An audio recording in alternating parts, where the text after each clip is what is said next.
At 5:47 in the morning, when the entire town had stopped believing the missing billionaire was still alive, a single father walking home from his night shift heard something beneath an abandoned bridge. It was not loud.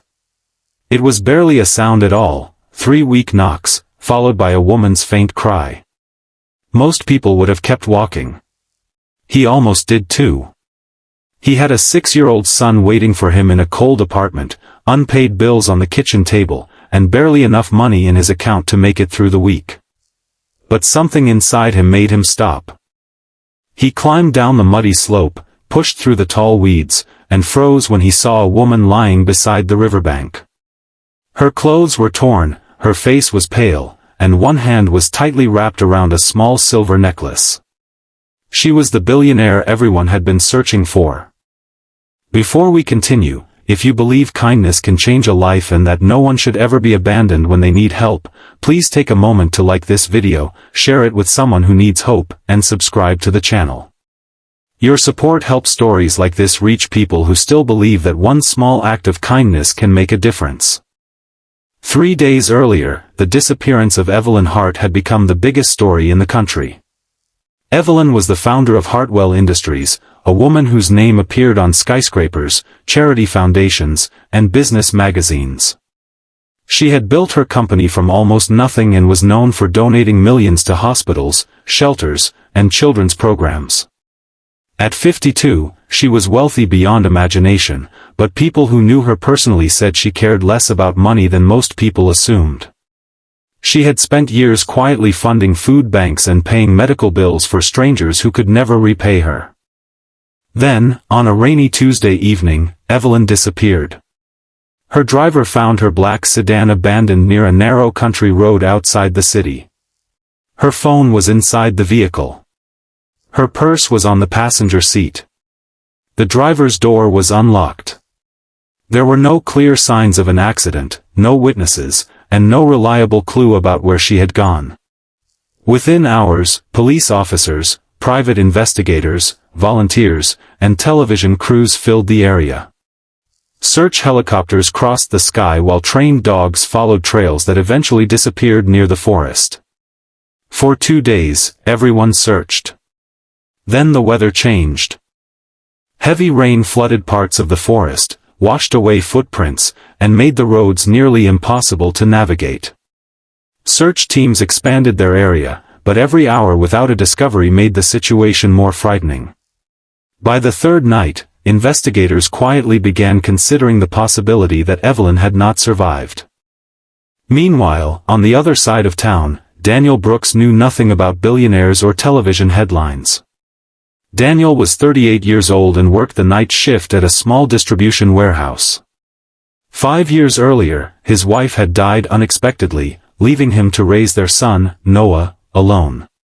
Since then, life had become a long series of small battles: rent, groceries, school fees, electricity bills, and the constant fear that one unexpected expense could destroy everything. Daniel wasn't poor because he didn't work. He was poor because life had taken more from him than he could replace.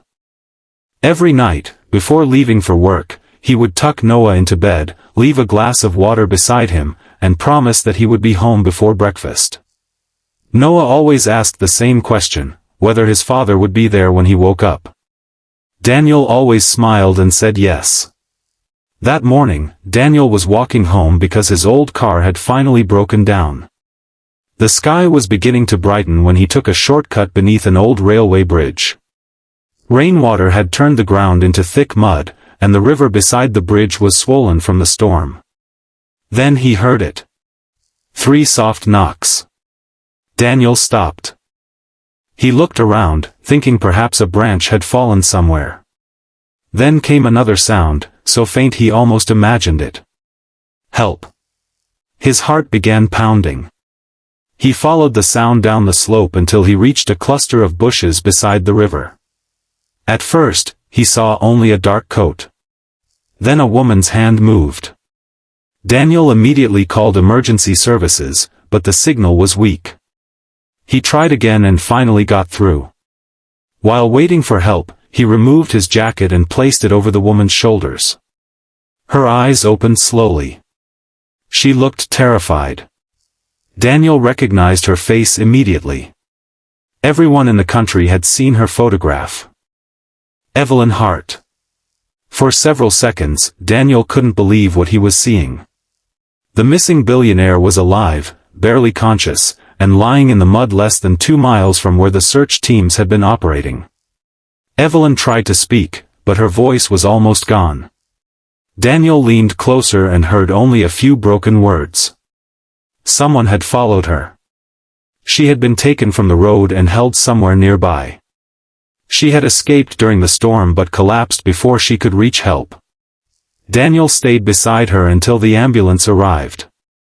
When the paramedics lifted Evelyn onto the stretcher, one of them asked Daniel how he had found her. He simply said that he had heard something. But what happened next surprised everyone. The police later discovered that Daniel had walked past the area where Evelyn was found nearly every night for months. If his car had not broken down that week, he would never have taken that shortcut.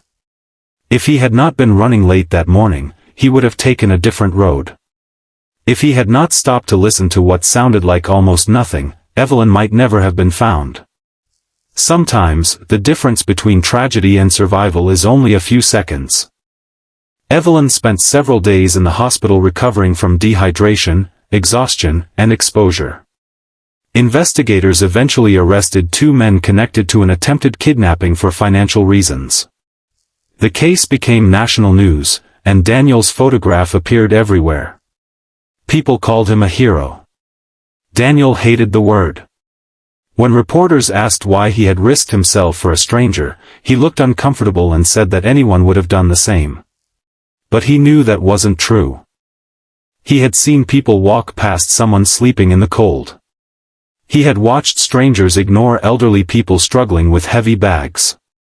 He had learned that sometimes people didn't refuse to help because they were cruel. They were simply busy, afraid, or convinced someone else would step in. Daniel had almost become one of those people himself. The story might have ended there, but Evelyn wasn't finished. 2 weeks after leaving the hospital, she asked to meet Daniel privately. He arrived at her office wearing the same inexpensive jacket he had worn when he found her. Evelyn thanked him. Daniel told her she didn't owe him anything. She asked about his son. That question changed everything.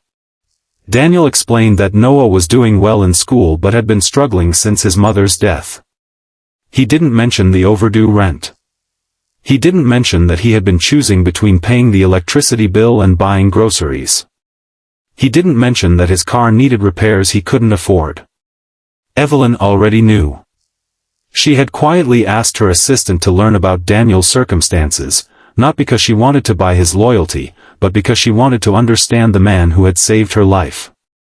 She offered him money. Daniel refused. She offered him a better job. He hesitated. Not because he wanted wealth, but because the job would allow him to spend evenings with Noah instead of working nights.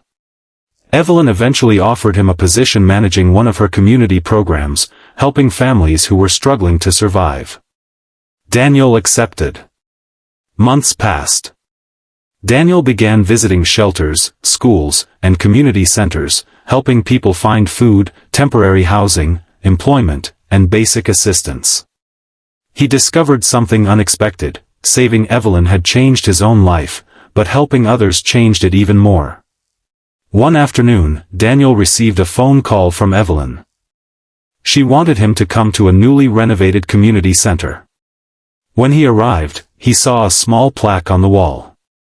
It carried his name. Daniel was embarrassed and asked why she had done it. Evelyn smiled and told him it wasn't really about him. It was about the lesson his actions had reminded her of. Money could build hospitals. Money could create companies. Money could put a person's name on a skyscraper. But money could not make someone stop beneath a bridge at dawn and listen for a weak voice in the darkness. That required humanity. Then Evelyn handed Daniel a small envelope. Inside was a photograph of Noah standing beside his father on the day the community center opened. On the back, Evelyn had written a simple message: sometimes the person who saves someone else's life doesn't realize how many lives will be changed afterward. Daniel looked at the photograph and began to cry. For years, he had believed that being a good father meant protecting Noah from every hardship. But he finally understood that he couldn't protect his son from every painful thing in life. What he could teach him was how to respond when someone else was hurting.